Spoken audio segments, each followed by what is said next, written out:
அன்பானவர்களே, கடந்த ஆண்டு ஜூன் மாதம் 24ஆம் தேதி என்னுடைய வழக்கம் என்பது இரவு 1 மணிக்குத்தான் எழுதத் தொடங்குவேன்.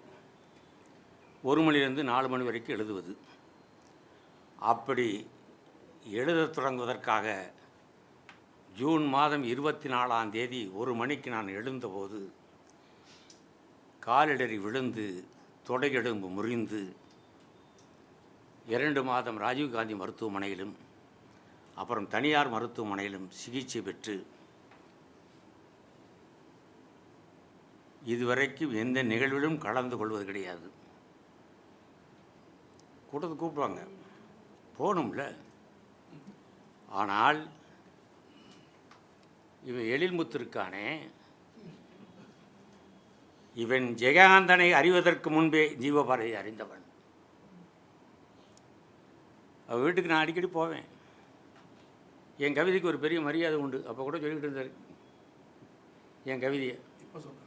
இப்போ சொல்லிக்கிட்டு இருந்தார், கடற்கரை கவிதையில் ஜீவபாரதி கவிதை படிக்கான ஒரு பெரும் கூட்டமே இருக்கும். சுபவீரபாண்டி இன்னமும் ஒரு கூட்டத்திலேயே சொல்லிக்கிட்டே இருப்பார் இந்த என் கவிதையை. அப்படி எந்த கூட்டத்துக்கும் போகாதவன் எழில்முத்து வரணும்னு சொன்னான். சொன்னதோடு மட்டுமல்ல, மனைவியும் கூப்பிட்டு வந்துட்டான். அவள் என்னை மாமான்னு தான் கூப்பிடுவா. மாமாவுக்கு கார் ஏற்பாடு பண்ணிடுங்க. இவர் மாமா வந்துட்டு போக முடியாது. என் மனைவி இல்லாமல் ஒரு நிகழ்வுக்கு நான் இப்பொழுது தான் வந்திருக்கிறேன். எங்கு போனாலும் ஏதாவது ஆய்விடும் என்ற பயத்தில் என் உடன் வருவாள். எழில்முத்து கூட்டனால் அவன் என்னை பாதுகாப்பான் என்ற நம்பிக்கையில் தனியாக அனுப்பி வைத்தாள். நண்பர்களே, நானும் உங்களை மாதிரி தோழருடைய பேச்சை கேட்க காத்திருக்கிறேன். இருந்தாலும் அவனுக்கு தெரியும் இந்த பேளுக்கு எல்லாமே, ஜெயகாந்தனுக்கும் எனக்கு என்ன உறவுன்னு. பள்ளிக்கூடமே போகாதவன் மை யூனிவர்சிட்டின்னு புத்தகம் எழுதினான். மார்சின் கார்கி யான் பயின்ற பல்கலைக்கழகம்னு தமிழில் வந்துச்சு. அதை மாதிரி பள்ளிக்கூடத்தில் சரியாக படிக்காத ஜெயகாந்தனுடைய எழுத்து தான் எனக்கு மை யூனிவர்சிட்டி. நான் ஜெயகாந்தனை முத சந்தித்தது வேடிக்கை. 1967 மதுரையில் ஏசி ஸ்கூலில் 10வது படிச்சுக்கிட்டு இருக்கேன். அப்போ கூட்டம் கேட்குறது தானே வேலை. அதுக்காக செருப்படி வாங்கினதெல்லாம் உண்டு படிக்காமல். அப்போ கார்கி விழான்னு போட்டு K Baladhandayutham, Jayakanthan, doctor S Ramakrishnan. நமக்கு பார்த்திங்கன்னா பேச்சு கேட்குறனாலே வேறு வேலையே இல்லையா. போகிறேன், ஜெயகாந்தன் பேச விட்டாங்க. அதுக்கு முன்னாடி ஜெயகாந்தன் படிச்சிருக்கனே தவிர பேச்சை கேட்டதில்லை. அவர் அப்போத்தான் ஜெயகாந்தன் ஒரு பத்திரிகையில் எழுதியிருக்காரு, கரு கொடுக்கிறேன் உருவாக்குங்கள் அப்படின்னு ஒரு விஷயத்தை. அவர் கோயம்புத்தூர் சிறையில் இருந்தபோது பக்கத்தில் ஒருத்தர் வந்து கும்பிட்டுக்கிட்டே இருப்பாப்லையாம். அவன் ஒரு கைதி. அவனுக்கு என்னென்னா, நம்மளோட பெரிய ரவுடின்னு பாலகண்டாயத்தை முடிவு பண்ணிட்டானே என்னவோ தெரியல. ஆனால் அவன்கிட்ட ஒரு நாள் கேட்டிருக்காப்புல பாலகண்டாயுதம், நீ எதுக்கு ஜெயிலுக்கு வந்தேன்னு. தலைவர், அது பெரிய கதை, கொலை பண்ணிட்டு வந்துட்டேன்னா. சரி, கொலை பண்ணிட்டே ஜெயிலுக்கு தான் வரணும். அடுத்து அவன் சொன்னான், தலைவர் அது முக்கியம் இல்லை, நான் அந்த சிறையிலேருந்து தப்பிச்சிட்டேன். சிறையிலேருந்து தப்பிச்சு எப்படி வந்தேன் நான்? அப்போ சொல்கிறாப்புல, தப்பிச்சு ஓடினேன், போலீஸ் விரட்டி வந்தாங்க. ஒப்பனைக்கார தெருவில் ஓடும்போது பின்னாடி போலீஸ் வந்தாங்க. நான் தப்பிச்சு ஓடினேன். கடைசியில் பார்த்தா ஒரு இடத்துல கூட்டமாக ஆணும் பெண்ணும் திரண்டிருந்தாங்க. என்னென்னு பார்த்தா ஒரு குழந்தை சாக்கடையில் விழுந்துருச்சு. எவனும் இறங்கி எடுக்கலை. நான் அதை பார்த்துட்டு உள்ளே இறங்கி அந்த குழந்தையை எடுத்து காப்பாற்றினேன். என்னை மீண்டும் அரெஸ்ட் பண்ணாங்க. இதான் கரு கொடுக்குறேன்னு உருவாக்குறேன்னு பாலகண்டாயன் சொன்னது. அப்போ என்ன ஜேகேக்கு பிரச்சனையோ என்னென்னு தெரியல. நீங்கள் என்ன கரு கொடுப்பது? நீங்கள் என்ன லெனினா அப்படின்னு போட்டு அடித்து பட்டை கிளப்புறாரு. எனக்குன்னு கல்லெடுத்து ஜெயகாந்தன் அடிக்கலாமான்னு யார பாலதண்டாயுதத்தை விமர்சனம் பண்ணுறாள்? சாதாரண ஆளா பாலதண்டாயுதம்? பிற்காலத்தில் பாலதண்டாயுதம் அழைத்து போய் எம்ஜிஆரை சந்திக்கிறேன். மேக்கப் போட்டால் கூட பாலதண்டாயுதம் அழகு இல்லை, அவ்வளோ ஒரு அழகன். அவரை போய் இப்படி பேசுகிறான்னு நான் வெறுப்பில் இருக்கேன். அன்றைக்கி எனக்கு பேச்சே பிடிக்கல. ஆனால் பிரமாதமாக பாலதண்டாயுதம் பதில் சொன்னார். அந்த பதில் வந்து சொன்னால் அது 1 மணி நேரம் ஆகும். பிச்சு உதறிட்டார். எஸ்ரா மிஷன் மிரண்டே போயிட்டார். இது முடிஞ்ச பிறகு மறுவாரமே ஒரு விழா, பாரதி விழா. அது ஜெயகாந்தன் கூப்பிட்ருக்காங்க.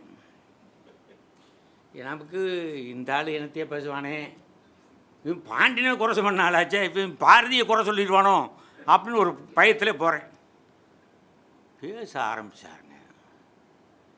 1 மணி நேரம் பாரதி அப்படி கொண்டாந்து நிறுத்தி முன்னாடி நிறுத்திட்டு சொல்கிறாப்புல, இன்றைய கம்யூனிஸ்டுகளுக்கு கம்யூன் வாழ்க்கை என்பது தெரியாது. நானெல்லாம் ஜீவாவோடும் எஸ் ராமகிருஷ்ணனோடும் ஆர்கே கண்ணனோடும் கம்யூன் வாழ்க்கையில் வாழ்ந்தவர்கள். அதுதான் என்னுடைய வாழ்க்கையில் பொற்காலம். அதே நேரத்தில் ஒன்றாக உழைத்தோம், ஒன்றாக உண்டோம், ஒன்றாக உறங்கினோம் சொல்லிட்டு இதுதான் என் வாழ்க்கையினுடைய பேறுகாலம் சொல்லிட்டு சொல்கிறாரு. அப்போ ஏதோ எழுதிக்கிட்டு இருந்தார் ஜீவா. பாரதி விழா ஏதோ எழுதிக்கிட்டு இருந்தார், தாமரைக்கோ ஜனசக்திக்கோ. நான் அவர் முன்னாடி உட்காந்து சீரட்டை குடித்து ஊதிக்கிட்டு இருந்தேன். அவரோட எழுதிக்கிட்டு இருந்தார். எழுதிட்டு வச்சுட்டு சொன்னார், தம்பி, உன்னை சீரட்டு குடிக்காதுன்னு சொல்வதற்கு எனக்கு உரிமை இல்லை. ஆனால் என் எழுத்து பணி கெடுக்கின்ற அளவுக்கு என் மூஞ்சில் ஊதாதே, அதுக்கு உனக்கு உரிமை இல்லை. நினச்சி பாருங்க, காந்தியை மிரட்டினவன் ஜீவா, மரமனடிகளை மிரட்டினவன் ஜீவா, அவன்கிட்ட உட்காந்து சீரட்டு ஊதிக்கிட்டு இருக்கு பாட்டி. அப்புறம் சொல்லிட்டு ஜீவா வழியாகத்தான் நாங்கள் பாரதியை அறிந்தோம் இப்படி பேசினார். அதுக்கு பிறகு நமக்கு ஜெயக்கண்ணா ஒரு வெறித்தனமானது. சென்னையில் என்சிபிக்கு வேலைக்கு வந்த பிறகு தமிழ்நாடு கலைஞர் பெருமன்றத்துடைய செங்கற்பட்டு மாவட்ட செயலாளராக இருக்கும்போது ஜேகேயோட பல கூட்டங்களில் பேசியிருக்கேன். அது அந்த அரந்த நாராயணன் இருக்காரே, விஷமத்தனமான தோலை, எல்லா கூட்டத்திலையும் என்னையும் போட்டுருவார். ஏன்னு, நீ ஏதாவது திட்டி பேசு ஜேகே, அப்போ தான் நல்லா பேசுவார்னு. இப்படி இருக்கும்போது தான் எனக்கு ஜெயகாந்தனை ரொம்ப ஒரு விசித்திரமாக புரிஞ்சுக்கிட்டது.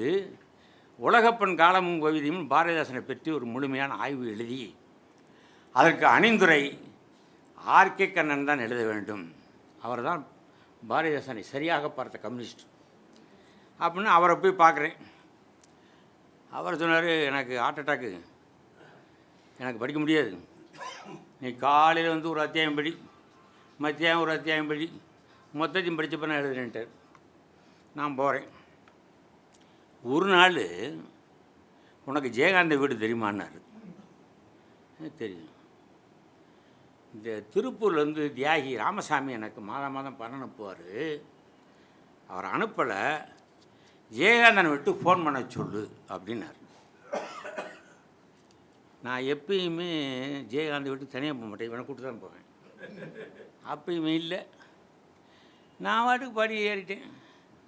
இன்னும் ஒன்று, ஜீவபாரதியின் பேர் வச்சுக்கிட்டு கோழையாக இருக்க முடியாது அல்லவா, எவனோடி மோதி பழக்கப்பட்டவன் தானே. அதனால் ஜெயகாந்த் என்ன விஷயத்தில் சொல்ல பண்ணிட்டு போனேன். மேலே லுங்கியை கட்டி உட்கார்ந்தார். வணக்கம், வணக்கம் கூட சொல்லவர். இப்படியே பார்த்தார். சரி, பெரிய எழுத்தாளர் அப்படி தான் இருப்பாங்க அப்படின்னு நினச்சிக்கிட்டேன். என்ன விஷயம்? ஆர்கே கண்ணன் அனுப்புனார். என்ன விஷயம்? தேவை ராமசாமி பணம் அனுப்பலையாம், உங்களை ஃபோன் பண்ண சொன்னார். ஆர்கே கண்ணன் ஜெயகாந்தனுடைய குரு, அவரே பதிவு பண்ணியிருக்காரு. இதை கேட்டு மற்ற எழுத்தாளர் என்ன சொன்னான், அப்படியே நான் ஃபோன் பண்ணேன்னுவான். விஜயகாந்தன்ல வேறு வேலை இல்லையான்னாரு. அட என்னடா இது, என்னடா இது, ஜேகே ஆர்கே கண்ணனுக்கு சொன்னால் வேறு வேலை இல்லையான்றாரே அப்படின்ட்டு கம்முன்னு நின்று அதெல்லாம் பார்க்கலாம் அப்படின்ட்டார். எனக்கு மற்றவன்ட்டெலாம் சண்டை போட்டுருவேன், யாரோடலையும் சண்டை போட்டிருக்கேன். அவரோட அவர் குருநாதர், நமக்கும் அவர் குருநாதர், என்னமோ நடக்குது அப்படின்னு நினச்சிட்டு வந்துட்டேன். மறுநாள் காலையில் ஆர்கே கண்ணை வீட்டுக்கு போகிறேன். சிரிச்சார். எதுக்குள்ள இருந்தாலும் சிரிச்சா மனுஷன், நம்ம கோபமாக இருக்கும் அப்படின்னு. என்ன அப்படின்னாரு. நேற்று போனீங்களா? ஆமாம். என்ன சொன்னாப்ல? அவங்களுக்கு பிஸ்கட் கொடுக்க சொன்னார் அப்படின்னு. அவர் புரிஞ்சுக்கிட்டு இன்று காலையில் ஜெயகாந்தன் வீட்டுக்கு வந்து பணம் கொடுத்துட்டு போயிட்டான். அப்படி திட்டின ஒரு மகத்தான மனிதன் ஆர்கே கண்ணன் வீடு தேடி சென்று பணத்தை கொடுத்து போயிருக்காரு. இதை சொல்லிவிட்டு ஆர்கே கண்ணன் சொல்கிறாரு, நான் ஜெயகாந்தன் சொன்னேன், உன்னை விட மோசமானவன் ஜீவபாரதி, என் கூடயே சண்டை போடுவான், என்னமோ உன்கிட்ட சண்டை போடலை, ரைட் அப்படின்னு சொன்னேன். ஆனால் படைப்பாளிகள் என்பவர்கள் அப்படித்தான் இருப்பார்கள். எல்லா நேரத்திலும் ஒன்றா இருக்கிறது மோல்டு கிடையாது அப்படின்னு சொன்னாங்க. இதுக்கு பிறகு 2005 ஏன்னா இவனை வச்சுக்கிட்டே அதை சொன்னா தான் சரியாக இருக்கும். ஓம் சக்தி ஆசிரியர் சிதம்பரம் அதை எனக்கு கடிதம் எழுதுறாரு, ஃபோன் பண்ணுறாரு. ஞானபீட விருது வாங்கிட்டார் ஜேகே, அவரை பற்றி நீங்கள் பேட்டி எடுக்கணும் எப்படி அப்படின்றார். இதனால் விஷப்பிரச்சையாக போச்சுன்னு, சரி ஒரு கடிதம் அனுப்புங்க அவர்கிட்ட கேட்குறேன்னு. அவர் உடனே இந்த மாதிரி கடிதம் உங்களை ஜீவபாரதி பேட்டி எடுப்பார், ஒத்துழைக்க வேணும்னு ஆகி கொடுத்தார். நமக்கு இவன் தான் தெரியும். இவன்கிட்ட கொடுத்து எப்போ ஜேகேட்ட வாங்கிட்டு வாப்பான்னு. இவன் போயிட்டு 2 நாள் கழிச்சு வந்தான். என்னப்பா ஆச்சுன்னு, என் ஜீவபாரதி வரமாட்டாரோ அப்படின்னு கேட்டார். அப்போ நான் சொன்னேன், ஜீவபாரதி வந்தால் தான் அவர் டேட்டே கொடுப்பாரா அப்படின்னு மனசுல நினச்சிக்கிட்டு இதை சொல்லிவிட்டேன். இவர் பேட்டியே தேவையில்லை அப்படி முடிவுக்கு நான் வர்றேன். அவரோட இருக்கல நான் முடிவு பண்ணிட்டு வந்த பிறகு 3 நாள் கழிச்சு வர்றான். உங்களை ஜேக்க கூப்பிட்டாருன்னு. என்னென்ன அந்த பேட்டி கேட்டீங்கல்ல, கூப்பிட்டாருன்னு போனால் 1 மணி நேரங்க. வேணந்தர், காந்தி, ஜீவா, பாரதின்னு போட்டு 1 மணி நேரம் பேசி முடிச்சுட்டு இவன் தான் இருக்கான். இந்தியில் இப்போ நான் பேசினேன்ல, இதெல்லாம் பேட்டியாக போட்டுருங்கன்றாரு. என்னது நான் பேசலைங்க, அதை அப்படியே பேட்டியாக போடுங்க. நான் சிரித்தேன். என்னன்னாரு, இது பேட்டி கிடையாதுங்க, நீங்கள் வீட்டுக்கு பேசிவிட்டு பேட்டின்னு என்ன அர்த்தம்? நான் கேட்கின்ற கேள்விக்கு இங்கே பதில் சொல்லணும், அதுதான் பேட்டி. நீங்கள் வீட்டுக்கு மொத்தமாக பேசிவிட்டு போடுன்னு எப்படி போடுவாங்க? அதெல்லாம் சரி கிடையாது. அப்போ அடுத்த வாரம் வினாக்களோடு வாருங்கன்னாரு. இவன் நானும் எல்லாம் உட்காந்தா வினாக்கெல்லாம் தயார் பண்ணி ஜேகே பார்க்க போகிறோம். நான் கேள்வி கேட்க அவர் பதில் சொல்ல பூரா எழுதுனதுவேன். ஓம் சித்தில் பிரமாதமாக வரப்போகுதுன்னு தெரிஞ்சு அந்த பேட்டி எடுத்த பிறகு ஜேகேட்ட சொல்கிறேன், ஃபோட்டோகிராஃபரை கூப்பிட்டு வரல, இன்னும் ஒரு வாரத்தில் கூப்பிட்டு வந்துடுறேன் அப்படின்னு. ஏன் என் பழைய படத்தை பயன்படுத்துங்கன்னாரு. ஜேகே, நான் பேட்டி எடுத்துன்றதை ஃபோட்டோவில் கமிட் பண்ணணும். அடுத்து தாடியோடு இருக்குங்க, இந்த கெட்டப்பு தேவை, அதனால் கூப்பிட்டு வரேன், கம்மிட்டுருங்கன்ட்டேன். சரின்ட்டு நான் 1 வாரம் கழித்து போகிறேங்க. அப்படி வாழ்க்கையில் ஜெயகாந்தன் சிரித்து யாரும் பார்த்துருக்க முடியாது. குலுங்கி சிரிக்காரு. எனக்கு ஒன்றும் புரியல, தனியாக வேற மாட்டிக்கிட்டேன். ஒருவேளை சரக்கருக்கு போட்டாரா என்னன்னு ஒரு பயம் வேறு. அப்புறம் சண்டை போட்டுருக்க முடியாதுன்ட்டு என்னங்க ஜேக்கேன்றேன். அப்பயும் சிரிக்கார். சிரிச்சிட்டு சொன்னார், நேற்று ஒரு பயம் வந்தான், சரக்கெல்லாம் வாங்கிட்டு வந்துட்டான். எப்படி ஏற்கனவே ஒரு இவனோட போகும்போது அவர் ஜேகே கேட்குறாரு, ஜீவபாரதி கூட்டினு வந்து தேவபாரதி வருவார் நினச்சேன். ஏன்னா அவர்னா சரக்கோட வருவார், நான் எந்த சரக்கோட போகிறது? அப்படிப்பட்ட ஒரு இது எதுக்கு வச்சிருக்கான்னு ஒரு பையன் வந்தான், ஒருத்தன் வந்தான், சரக்கெல்லாம் வாங்கிட்டு வந்தான். நீண்ட நேரம் பேசிகிட்டு இருந்தோம், எல்லாம் அடித்தோம். சலுன்னு கூப்பிட்டு போயிட்டான். அங்கே கூப்பிட்டு போன உடனே அங்கே உட்கார்ந்த பிறகு தான், ஐயையோ ஜீவபாரதி தாலியோட ஃபோட்டோ எடுக்கணும்னு சொன்னாரே, அந்த கத்துவானேன்ட்டு ஓடியாட்டேன். என்ன யோசிச்சு பாருங்க. அதாவது எல்லா எழுத்தாளரும் பழகிருக்கேன், எழுத்தாளர் அவ்வளோதான். அவர்கிட்ட வந்து ஒரு மெசேஜ் நான் கற்றுக்கிட்டதில்லை, அதான் உண்மை. ஆனால் இவன் ஆண்மகன் எழுத்தாளருங்க. எந்த இடத்துலையும் கூட்டத்தில் வந்து உட்காந்தா இவன் தான் அந்த மீசை திருக்காம பாருங்க, இப்படி திருக்கிட்டு உட்காந்தா குளநடுங்குவாங்க மற்றவன்லாம். ஐயையோன்னு அடுத்து என்ன பேச போகிறாரோன்னு அது ஒரு குழப்பம். அவர் என்ன பேசுகிறாருன்னு அவருக்கே தெரியாது. ஒரு கூட்டம், ஒரு எழுத்தாளர் கூட்டம், இவர் பேச கூப்பிட்ருக்காங்க. ஒரு எழுத்தாளர் இவர் கால் மேலே காலை போட்டு உட்காந்துருக்காரு, இவர் ஆடிக்கிட்டே இருப்பார் ஜெயகாந்தன். அவர் மேலே படுற மாதிரி இருந்திருக்கும் போல. அவர் பேசும்போது எழுத்தாளர் மிகப்பெரிய எழுத்தாளராக இருக்கலாம் ஜெயகாந்தன், ஆனால் பண்பாடு தெரிய வேண்டாமா, காலை என் மேலே போட்டு ஆட்டுற மாதிரி ஆட்டுறாரு. என்ன பேசுவீங்க? அந்த மாப்போசி தலைமை 2 பேரை விட்டுட்டு ஜெயகாந்தன் விட்டு இருந்தால் பரவாயில்ல, உடனே ஜெயகாந்தன்ட்டார். இன்னமும் எனக்கு நினைவு இருக்குங்க, இங்கே இது ஜனநாயக நாடு, சோசலிச நாடு, சுதந்திர நாடு. இந்த நாட்டில் என் கால் மீது கால் போட்டு ஆட்டுவது உனக்கு வருத்தமாக இருக்கிறதா? இனி கண்டால் உன் தோள் மீது காலை போட்டு ஆட்டுவேன். அதுதான் ஜெயகாந்தன். இது மாதிரி நூற்றுக்கணக்கான செய்தி உண்டு. ஆனால் தோழர் பேசணும், அவர் பேச்சக்காரனுக்காக முடித்து வர்றேன். கடைசியாக ஒரு நாள் இரவு வீட்டுக்கு போகிறேன். கதவு திறந்த என் மனைவி, ஜெயகாந்தன் இறந்துட்டார் அப்படின்றா. எனக்கு ஒன்றும் ஓடலை. அவர் ஆஸ்பத்திரி அங்கெல்லாம் போகிறான்ற போல தெரியும். சேர்த்துட்டார். காலையில் எனக்கு வீட்டுக்கு போக விருப்பம் இல்லை. இவன் தான் ஃபோன் பண்ணுறான், ஏங்க ஜேகே இறந்துட்டார் உங்களுக்கு தெரியாதா? தெரியும். அப்புறம் ஏன் வரல? அந்த கம்பீரமான உருவத்தை கண்ணாடி படைக்குள் பார்க்க எனக்கு விருப்பம் இல்லைடா, வரலன்னு. இல்லை நீங்கள் வந்தே ஆகணும் அப்படின்னா. உடனே ஒரு ஆட்டோ பிடிச்சிட்டு போனேன். நான் தான் கடைசி மாளிகை வைத்தேன். புறப்படுது. இவன் ஒரு வண்டி ஏற்பாடு பண்ணி, இவன் மாமனார் தேவபாரதி என்னையும் கூப்பிட்டுக்கிட்டு மயானத்துக்கு போகிறோம். மயானத்தில் இறங்குற கூட்டம் பிரபலமான ஒருத்தனை பேச கூப்பிடுவாங்க, புரியுதுல்ல?